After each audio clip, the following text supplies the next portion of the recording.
नमस्कार बंधुगण, आपण जानिछंती कि एही दुनिया दुई प्रकारर लोक अछंती।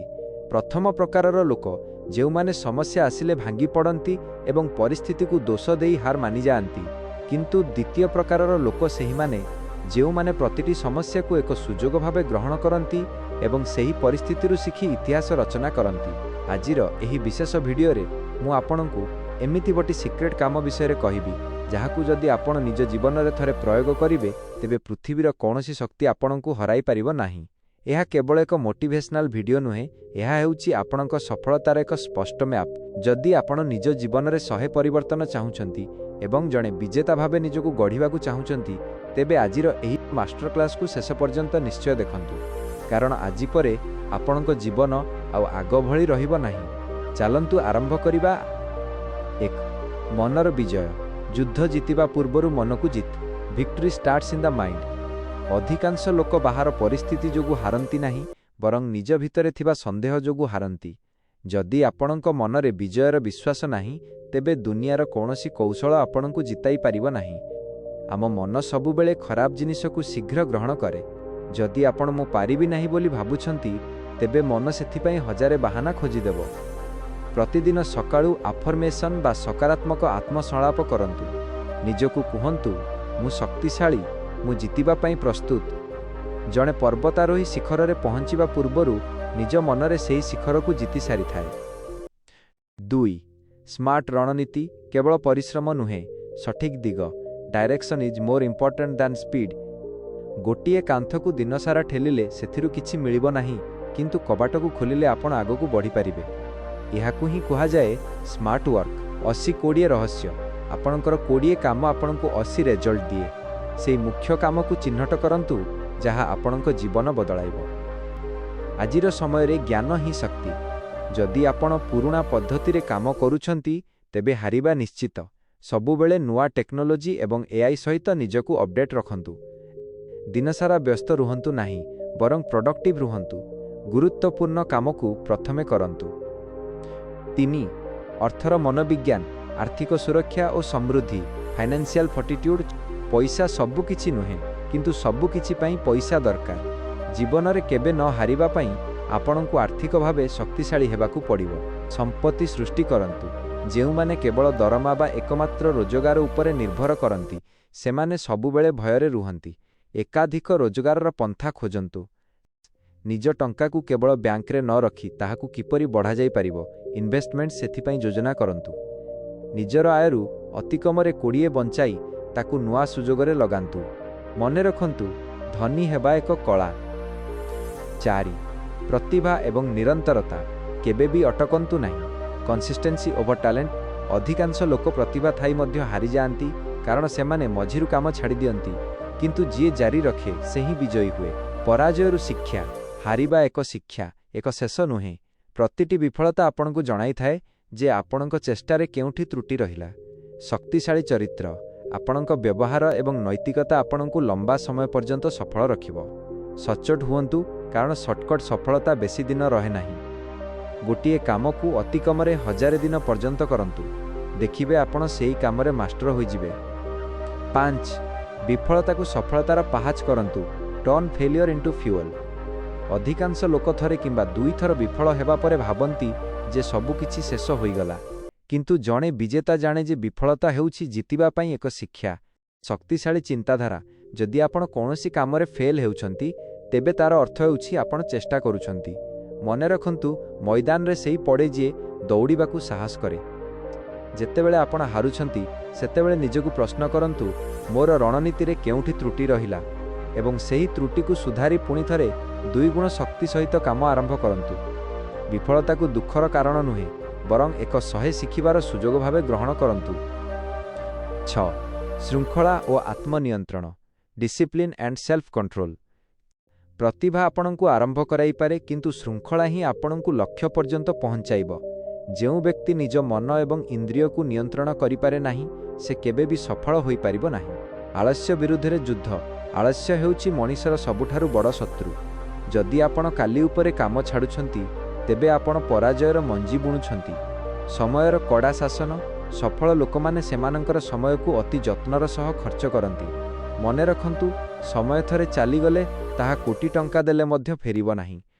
ପ୍ରତିଦିନ ଏକ ଟୁ ଡୁ ଲିଷ୍ଟ ପ୍ରସ୍ତୁତ କରନ୍ତୁ।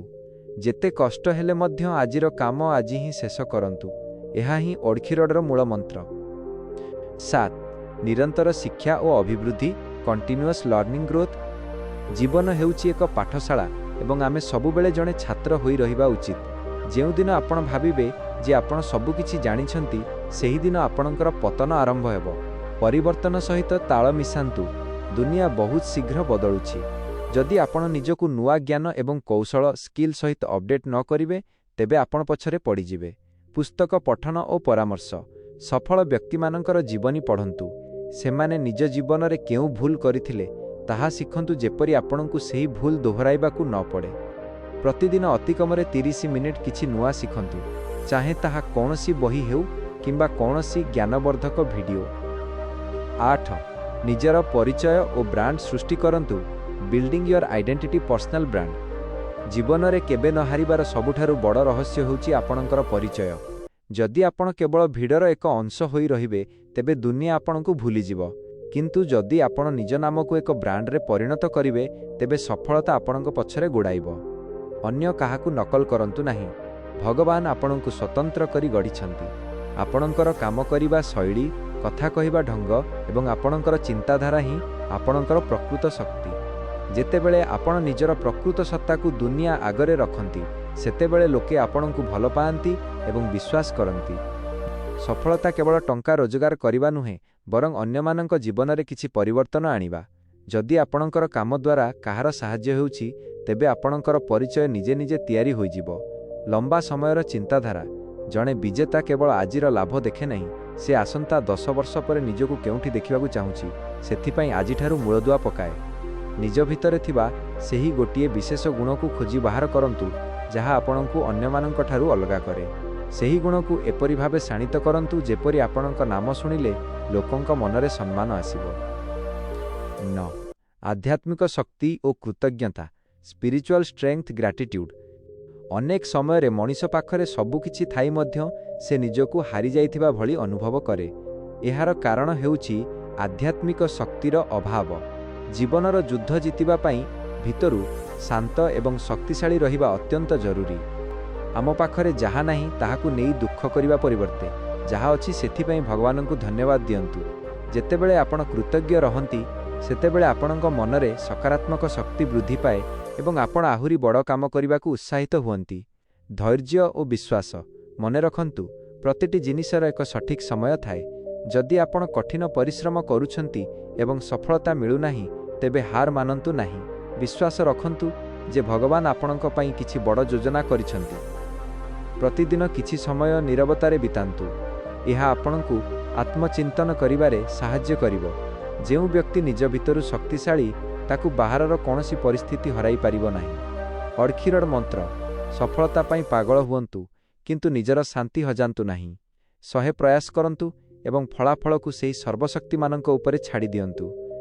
ପ୍ରତିଦିନ ରାତିରେ ଶୋଇବା ପୂର୍ବରୁ ସେହି ଉଟି ଜିନିଷ ବିଷୟରେ ଭାବନ୍ତୁ, ଯାହା ପାଇଁ ଆପଣ ଆଜି ଖୁସି ଏବଂ କୃତଜ୍ଞ। 10. ସମାଲୋଚନାକୁ ଶକ୍ତିରେ ପରିଣତ କରନ୍ତୁ। Turn criticism into your greatest weapon. ଜୀବନରେ ଆପଣ ଯେତେବେଳେ କିଛି ବଡ଼ କରିବାକୁ ଚେଷ୍ଟା କରିବେ, ଲୋକେ ଆପଣଙ୍କୁ ସମାଲୋଚନା କରିବେ, ହସିବେ ଏବଂ ଆପଣଙ୍କ ଗୋଡ଼ ଟାଣିବାକୁ ଚେଷ୍ଟା କରିବେ।